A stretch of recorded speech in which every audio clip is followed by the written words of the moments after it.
कांग्रेस में ऐसे कई नेता हैं जो हमेशा पार्टी को अपने बयानों से मुश्किल में फंसाने का काम करते हैं। ऐसा ही कई बार सैम पित्रोदा भी करते आए हैं। कांग्रेस के वरिष्ठ नेता और गांधी परिवार के विश्वास पात्र सैम पित्रोदा का राजनीतिक विवादों से गहरा नाता रहा है। चलिए जानते हैं ऐसे कौन से बयान हैं जिससे सैम पित्रोदा अक्सर सुर्खियों में आ जाते हैं और अब एक बार फिर से उन्होंने ऐसा क्या कह दिया है कि बवाल मचने लगा है। अब अगर आपने उनका एक बयान नहीं सुना जिससे राजनीतिक गर्मा गई थी, तो मैं बता देती हूँ कि लोकसभा चुनाव की शुरुआत में ही पित्रोदा का एक बयान फिर कांग्रेस के लिए विवाद खड़ा कर चुका है। दरअसल पित्रोदा ने हाल ही में अमेरिका में विरासत टैक्स का जिक्र कर कांग्रेस पार्टी को मुसीबत में डाल दिया है, जिसके बाद से पीएम मोदी और भाजपा ने हमलावर रुख अपना रखा है। दरअसल इंडियन ओवरसीज कांग्रेस के प्रमुख सैम पित्रोदा ने पीएम मोदी के धन के पुनर्वितरण टिप्पणी पर बोलते हुए कहा कि अमेरिका यूएस में विरासत टैक्स की अवधारणा है, जिसका अर्थ है कि किसी व्यक्ति की संपत्ति का 55% हिस्सा सरकार को सौंप दिया जाता है, ना कि उनके बच्चों को। अब उनका यही बयान काफी सुर्खियों में था और उसी के बीच उन्होंने एक और बयान दे दिया है। इंडियन ओवरसीज कांग्रेस के अध्यक्ष सैम पित्रोदा ने विवादित बयान दिया है।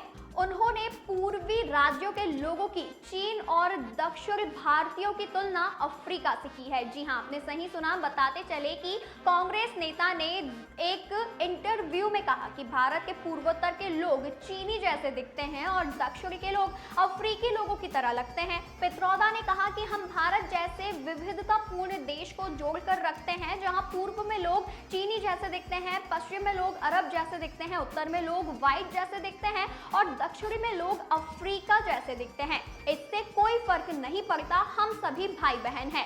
उन्होंने कहा कि भारत दुनिया में लोकतंत्र का एक शानदार उदाहरण है। वहीं पित्रोदा ने आगे ये भी कहा कि हम सभी विभिन्न भाषाओं, विभिन्न धर्मों, रीति रिवाजों और फूड का सम्मान करते हैं। यह वह भारत है जिसमें मैं विश्वास करता हूं, जहां हर किसी के लिए जगह है और हर कोई थोड़ा बहुत समझौता करता है। सैम पित्रोदा ने आगे कहा कि देश के लोग 75 साल से बहुत खुशहाल माहौल में रहे हैं।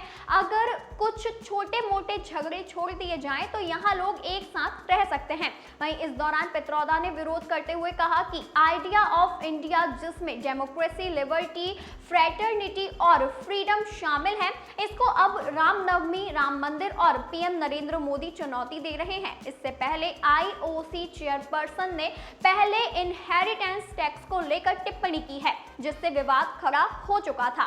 बता दें कि इसके चलते कांग्रेस ने उनके बयान से खुद को अलग तक कर लिया था। उनका वर्तमान बयान को लेकर बीजेपी ने पलटवार किया है और उसको नस्लवादी बताया है।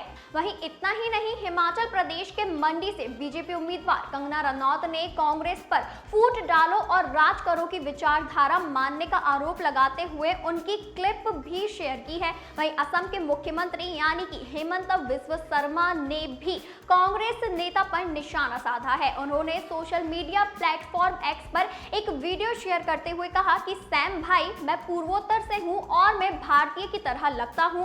हम एक विविधतापूर्ण देश में हैं। हम देखने में अलग हो सकते हैं, लेकिन हम एक हैं। हमारे देश के बारे में पहले थोड़ा समझ लो। पित्रोदा ने पाकिस्तान के बालाकोट में भारतीय सेना द्वारा की गई एयर स्ट्राइक का भी विरोध किया था। बताते चले कि उनके इस बयान के बाद कांग्रेस को तीखी आलोचना झेलनी पड़ी थी।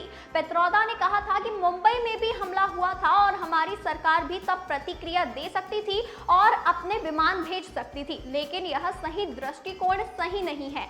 उन्होंने कहा कि यह गलत है कि कुछ लोगों की गलती के चलते हम पाक के प्रत्येक नागरिक को दोषी ठहराएं। अब जैसा कि मैं शुरू में ही कह चुकी हूँ कि सैम पित्रोदा का राजनीतिक विवादों से गहरा नाता रहा है। यह पहली बार नहीं है जब पित्रोदा ने अपने बड़े बोले बयानों से पार्टी को संकट में डाला है। अपने लंबे राजनीतिक करियर में पित्रोदा कई बार ऐसे विवादास्पद बयान दे चुके हैं।